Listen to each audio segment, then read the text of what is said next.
Today, we're going to talk about something that can feel incredibly isolating and confusing. We're diving into the anatomy of delayed grief. This whole topic was sparked by a really vulnerable question someone posted online. It reads, "Are there any people among you who, after a loved one died, suffered from depression for more than a year afterwards, as if you realize it later with a manifestation of strong emotions and a headache, and as if it was a dream?" I want you to just let that sink in for a moment. If any part of that post rings true for you, please hear this. You are not alone, not by a long shot. So, I'll ask you directly, does this feeling resonate? That sense of numbness that just hangs around only to be shattered by this sudden, overwhelming wave of emotion way after a loss? The answer to that question is a clear, resounding yes. This experience is absolutely real. It's a known phenomenon, and it happens to so many people who are trying to make their way through the fog of loss.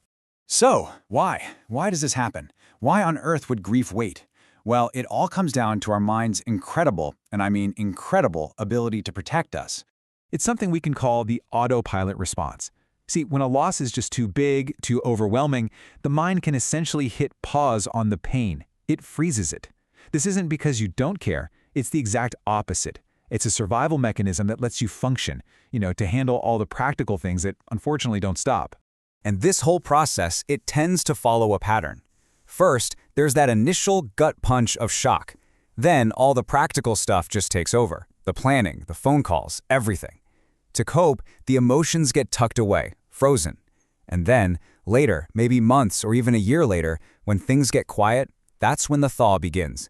And those feelings start to surface with their full force.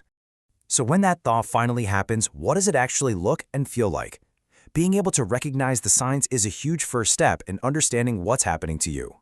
Emotionally, it can feel like it's coming out of nowhere. Sudden, intense bouts of sadness and crying that just ambush you. You might also get that strange feeling that everything is a bit dreamlike or unreal. Even a lot of irritability or a deep, nagging sense of emptiness are really common signs that these deferred emotions are coming to the surface. And it's not just emotional. Our bodies really do keep the score. Unprocessed grief can show up physically.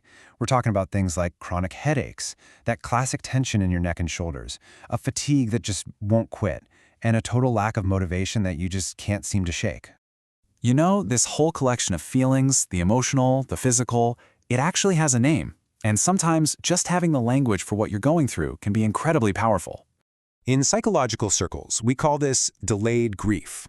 It's a pattern that can sometimes be part of a larger picture called complicated grief, which is basically when the grieving process gets stuck, or in this case, starts long after the loss, often feeling even more intense. Now, this is so important. I really want you to hear this. Experiencing grief this way does not mean there is something wrong with you. Actually, it's often the opposite. It means the loss you experienced was just that significant. The size of the grief truly reflects the depth of the love. Okay, so while this intense grieving is a natural human process, it's also really important that we can tell the difference between this and clinical depression, because how we approach healing can be different for each. So think of it this way. Grief, even when it's really intense, it tends to come in waves.